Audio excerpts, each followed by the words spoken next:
Melansir Sindonews, pemerintah Inggris telah membayar kompensasi atas tewasnya puluhan anak Afghanistan yang jumlahnya 4 kali lebih banyak daripada yang diakui sebelumnya.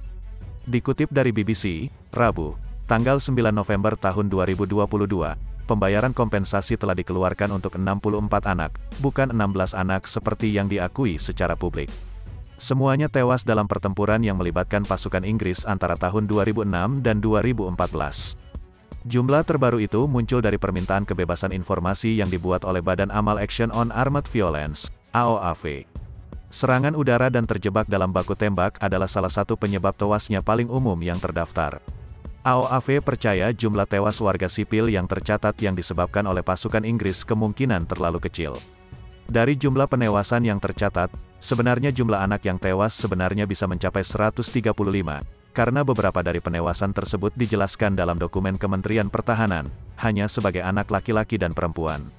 AOAV mengatakan mungkin beberapa dari 135 itu adalah orang dewasa, tetapi kemungkinan mereka berusia di bawah 18 tahun tinggi karena usia rata-rata yang sangat muda di Afghanistan.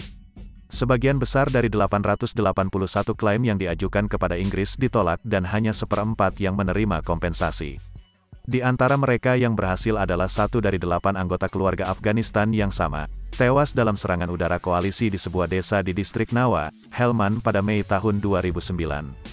Seorang pria meminta ganti rugi atas tewasnya keponakannya, 2 istri keponakannya dan 5 anak mereka. Butuh 144 hari untuk menyelesaikan klaim, di mana ia diberikan 7.205 pound sterling atau sekitar 129 juta rupiah. Secara total, Kementerian Pertahanan Inggris membayar 688.000 pound sterling setara dengan 12,3 miliar rupiah untuk 289 tewasnya warga sipil Afghanistan antara tahun 2006 sampai 2014.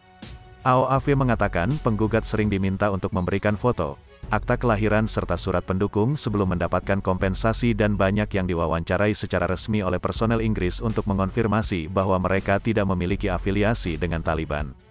Permintaan kebebasan informasi sebelumnya menunjukkan pembayaran Inggris untuk warga sipil yang tewas di Afghanistan sangat bervariasi. Dalam beberapa kasus, individu menerima lebih banyak untuk kehilangan harta benda atau ternak daripada anggota keluarga.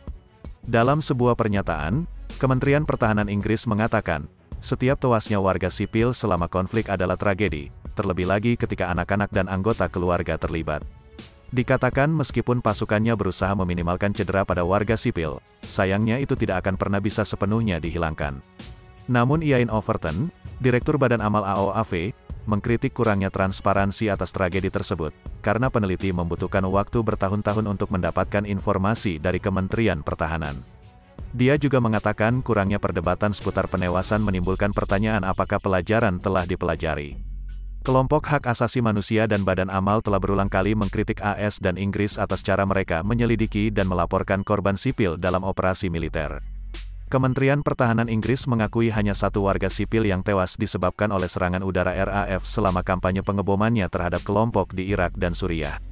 Sebaliknya, Menteri Pertahanan AS Lloyd Austin baru-baru ini memerintahkan peninjauan besar-besaran tentang cara Pentagon menyelidiki korban sipil.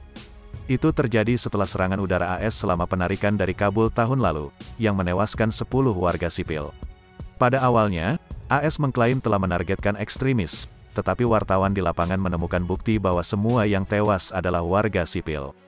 Rencana aksi mitigasi dan respons kerugian sipil AS termasuk mempekerjakan lebih dari 150 staf militer untuk fokus pada mitigasi kerugian terhadap warga sipil, serta pelaporan dan pengumpulan data yang lebih baik dari insiden-insiden tersebut.